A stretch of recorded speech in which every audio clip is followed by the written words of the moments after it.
Okay, this is the Shark Boy interview. How old are you? 29. Where were you born at?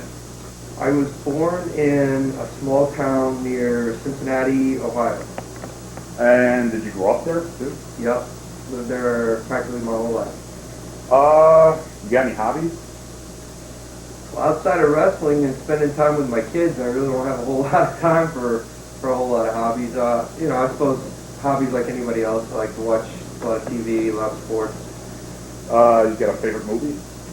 Would have to be Goodfellas. I'm really into gangster movies and things like that. Sopranos? Yes, absolutely. Big Sopranos fan.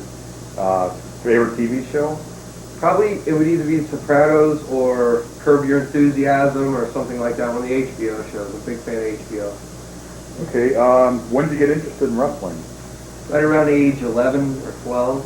That was just from watching TV? Yeah, my earliest memory was Roddy Piper hitting Jimmy Snuka in the head with a coconut and the feud that ensued from that. Okay. Who trained you to get into wrestling? How did you break in?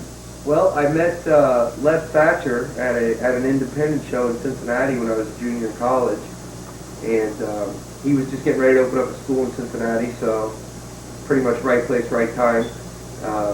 And he invited me in to check out the school, and the rest is history. Who are your favorite wrestlers when you're growing up? My favorites would have to be probably overall the Macho Man Randy Savage. I was a huge fan of his. Brian Pillman, because he was from Cincinnati and was able to make the jump and be a big star in wrestling. And Ric Flair, greatest of all time. And who's been influential to you, like as you've been wrestling? Well, when I first started, watching tapes and sort of developing my style in the ring, I would say that Shawn Michaels and Bret Hart were two really influential people, two people I watched a lot of footage of. I borrowed things from a lot of different people, though.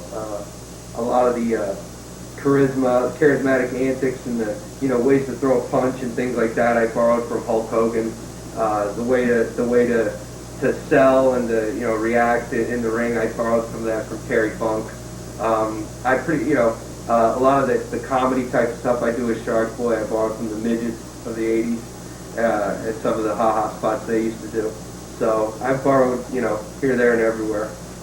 How did you come up with your gimmick? Well, it was initially inspired by a song, I Come From the Water by the Toadies. That actually inspired the predecessor to Shark Boy, which was El Piranha.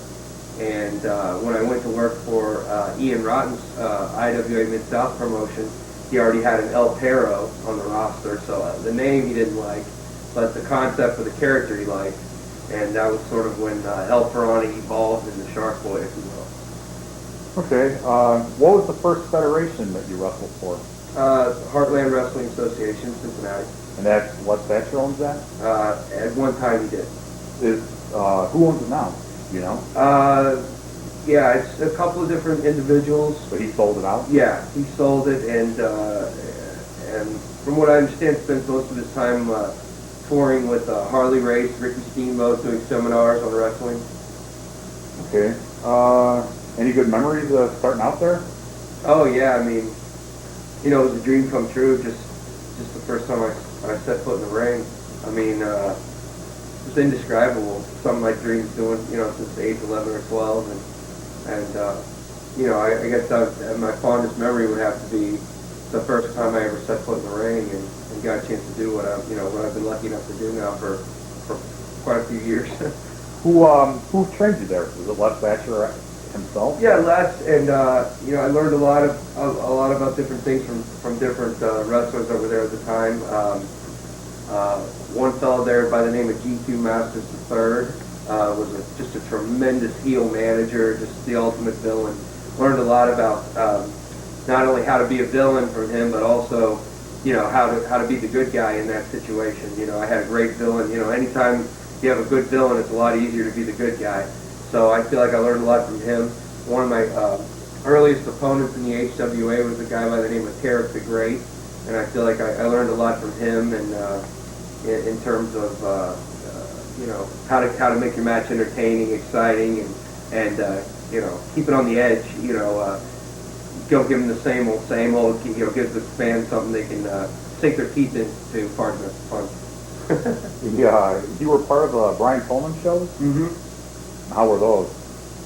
Great. I mean, it was a chance to be in the locker room with stars of the WWF at the time, WCW, ECW. All these stars would come and donate their time for this great cause, and it was just an incredible experience for a guy that had very little experience in the business at that time. And you were doing the Dean Baldwin gimmick. Mm-hmm. How did that come up? Dean Baldwin is I guess sort of an alter ego of mine. It's a character that comes from the fact that so many people told me they thought I had a family resemblance to the Baldwins, and it's just something that I started doing.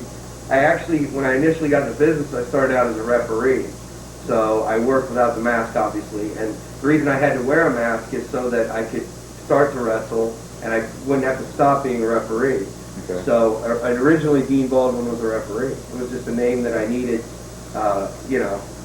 just in order to work without the mask.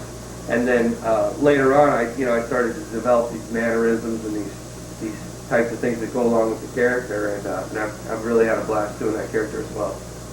And who came up with your mask? This was actually designed, it sort of came from my head, and my brother is a very talented artist, and he's the first one that actually sketched it, and then we sent it off to Mr. Martinez in Mexico, who's done, I believe, Rey Mysterio, Hoovy, and all the famous luchadors, and at one time or another has made masks for them, so that's who currently does mine. Okay. And July of '99, you got a tryout on Nitro. Mm-hmm. And how did you get in touch with WCW? How did they notice you? At the time, the company was looking for cruiserweights for an outside project that never materialized. What was that? It was sort of the way it was described to me, it was going to be sort of like a Power Rangers type show featuring cruiserweights, but there was also some sort of reality show type theme to it. It was going to be a really unique project, and I was really excited, about being a part of it.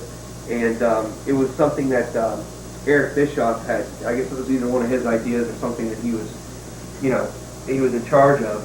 And so they went on this cruiserweight hunt, and I was actually contacted by Chris Canyon. He was the one who was primarily in charge of scouts and talent at the time for Eric and for this project. And Canyon had been involved in, the Jesse Ventura TV movie, helped out as a consultant with Ready to Rumble. So he had he'd been involved with other television and movie projects before, and this was sort of right up his alley. So, and not only that, but he knows the business inside and out in terms of wrestling, so he knew what to look for in a cruiserweight. So anyway, long story short, he wound up contacting me shortly after Pillman '99, which is actually the second Pillman show. He witnessed my performance at the first Pillman show personally because he was there. He came to Cincinnati for the show, and he wasn't at